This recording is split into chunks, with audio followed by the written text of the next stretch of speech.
E nesse espaço, né, Vilmar, estamos recebendo o professor Salésio. Aliás, como sempre, né, Silvio, trazendo grandes novidades aí para nós e para os telespectadores. E com esse espaço dando repercussão em todo o Brasil. Quer ver uma coisa? Por exemplo, a professora Ana Carolina Oliveira, um abraço, professora Ana Carolina Oliveira, que é lá de Curitiba, né? Curitiba. Ela fez mandou uma mensagem para o professor Salésio dizendo assim: sou professora da cidade de Curitiba, no Paraná, claro, campeão brasileiro da Copa do Brasil, né? O Atlético Paranaense. Casualmente foi aqui em Porto Alegre, né? Que ele foi Nós campeão. somos vice-campeões, tá bom. O Atlético Paranaense. O Grêmio nos classificou. Bom, sou professor na cidade de Curitiba e gostaria que o senhor explicasse como funciona o custo das mercadorias vendidas, respondendo às seguintes questões. Primeira, quando se calcula o custo das mercadorias vendidas? Quando se compra ou quando se vende? E aí, professor? É verdade. Uma boa interação. Ana, muito bem. Tá? Gostei da cidade, tá? Continue assim, uma grande professora, tá?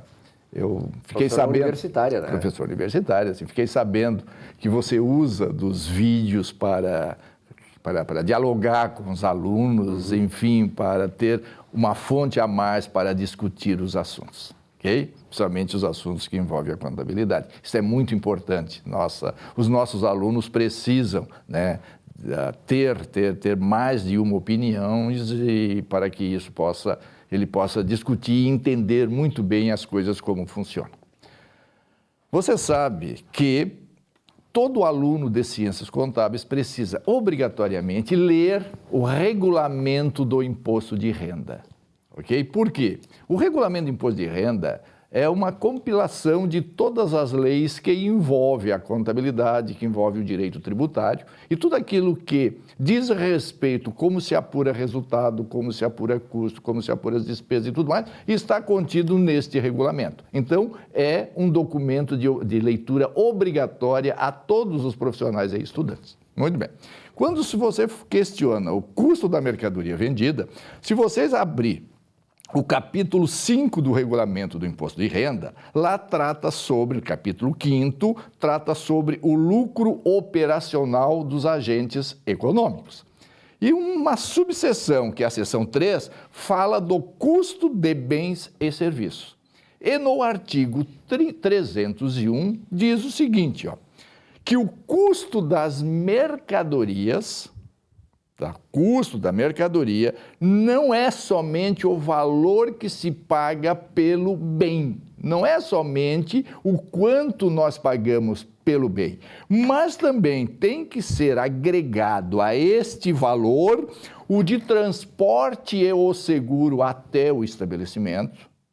Muito bem, mas os tributos que não forem recuperados, seja na aquisição ou na importação, então todos os tributos que eu não recuperar pela compra do bem ou do serviço, eu tenho que agregar ao valor dele, não é isso? E os gastos de desembaraço aduaneiro. Então, esses 4 elementos eu tenho que agregar ao valor do bem. Então, quando se compra um bem, não quer dizer que o preço do bem é somente o valor da mercadoria, mas também transporte e seguro até o estabelecimento, os impostos que eu não recupero na aquisição ou importação e mais as despesas aduaneiras. Então, o conjunto desses bens é que forma o custo da mercadoria que eu vou revender.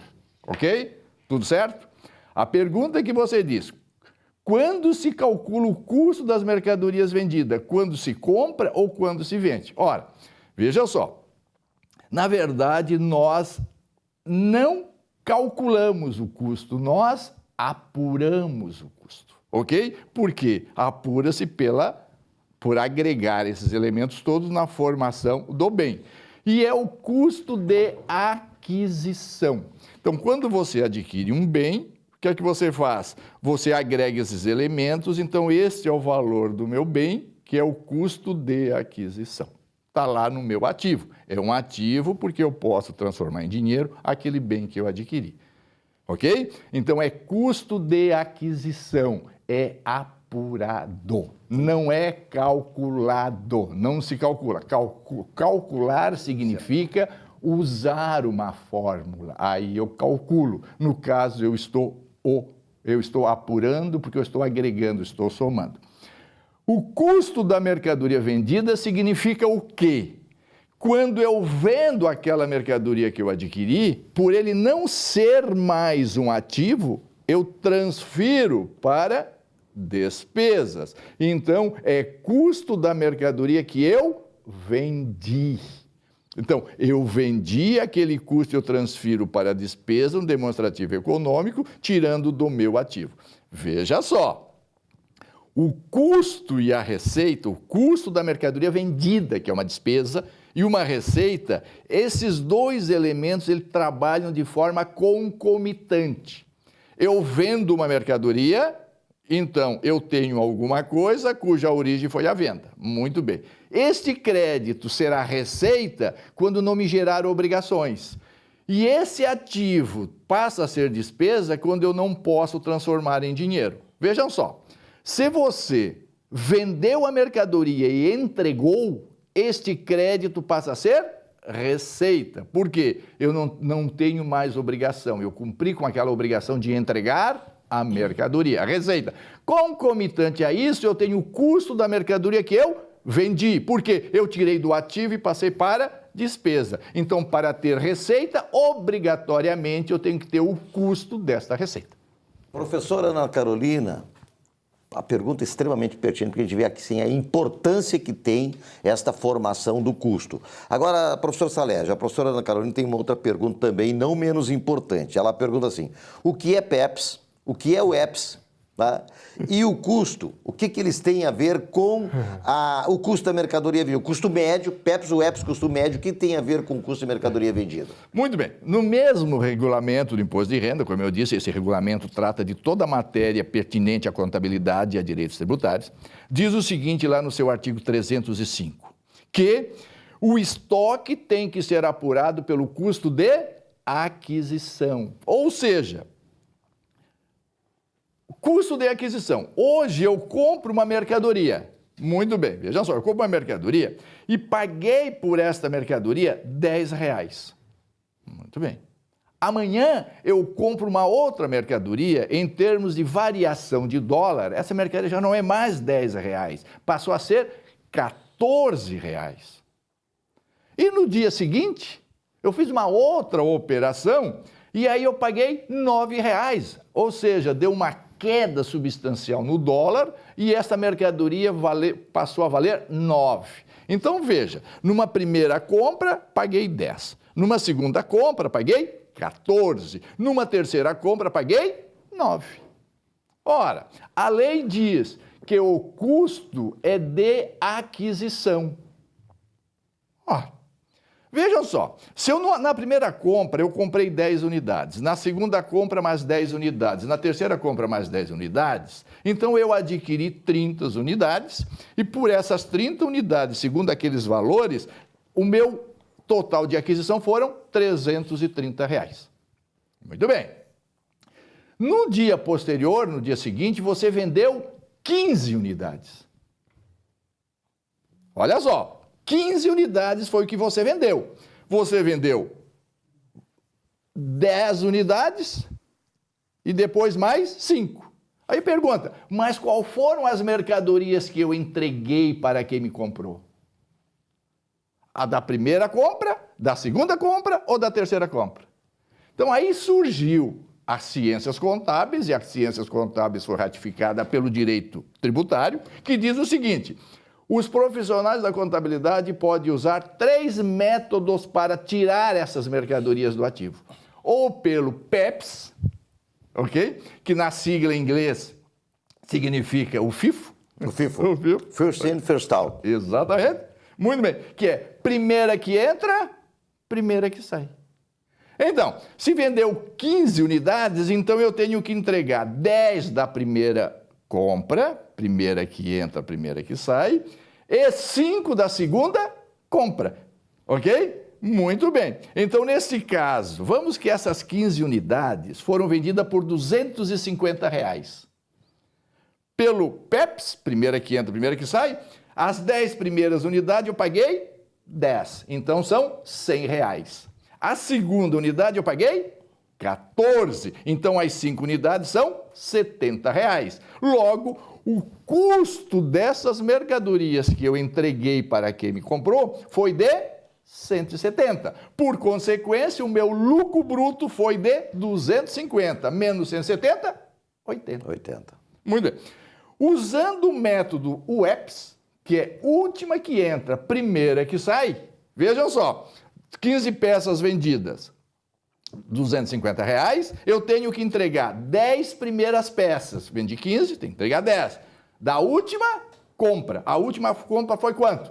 A 9. Logo, as 10 peças foram 90. E mais 5 da penúltima, que foram 14. Então, 10 vezes 9, 90. 5 vezes 14, 70. O custo das mercadorias que eu entreguei foi 160. Por consequência, 250 menos os 160, o meu lucro bruto passou 90. E, na terceira hipótese que a lei permite, é o custo médio. O custo médio que vem a ser o quê? 330 foi o total das compras, dividido por 30 unidades.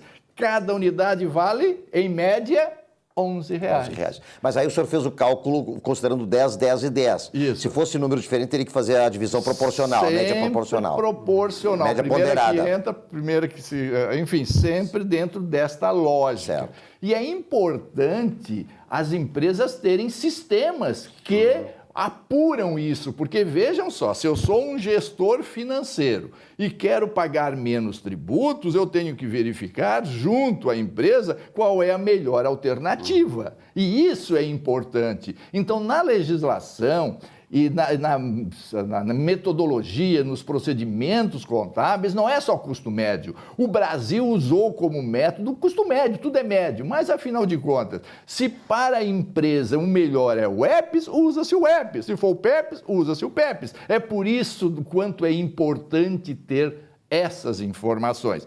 Então verifica. Aí eu apuro o meu lucro bruto e através desse lucro bruto é que eu vou estabelecer, fazer todas as minhas análises econômicas para sugerir ao meu gestor uma melhor administração, ok? Então, quando ela diz o seguinte, o que o PEPS, o EPS e o custo médio tem a ver com o custo da mercadoria vendida, tem a ver o resultado bruto dos bens. Se eu tenho uma boa administração, um bom sistema que me apure esses três elementos, eu posso sugerir à empresa qual é o método que eu vou usar. E como a lei diz, o método que você for usar, você coloca em nota explicativa. Qual o método que você usou para orientar a sociedade nesse sentido? Ana, outra coisa, como eu te digo, custo da mercadoria vendida, na verdade não, custo da mercadoria vendida é o valor do bem que eu vendi, né? Na verdade, é custo da mercadoria vendida e entregue. Porque enquanto eu não entregar o bem, eu não posso transferir aquele ativo para despesa. Eu só vou tirar do ativo e passar para despesa no momento em que o bem for entregue. Então, quando se diz custo da mercadoria vendida, quer dizer o seguinte, custo da mercadoria vendida que foi entregue, porque se não foi entregue, continua no ativo. E quando você diz calcular o custo, significa dizer o quê? O que é o custo da mercadoria vendida? É o valor do bem que eu entreguei. Então, veja, eu posso entregar bens que eu tinha, eu posso entregar bens que eu comprei durante o exercício, durante o período, e disso tudo me sobra alguma coisa. Então, o que eu tinha mais o que eu adquiri menos que sobrou é igual ao custo da mercadoria vendida. Quando é que eu uso o termo calcular? É quando eu uso a fórmula para apurar algum elemento dela. Vejam só, você, na demonstração econômica ou na demonstração financeira, você não tem a informação quanto é que eu comprei de mercadoria. Você tem o estoque, que é o que sobrou, e você tem o custo. Para você saber quanto comprou, aí você usa a fórmula, então aí você calcula. Ok, Ana? Beleza, então acho que está bem esclarecido. Nossa, né? aula magna, né? Então tá, obrigado, Salésio. Esse espaço conversando sobre contabilidade.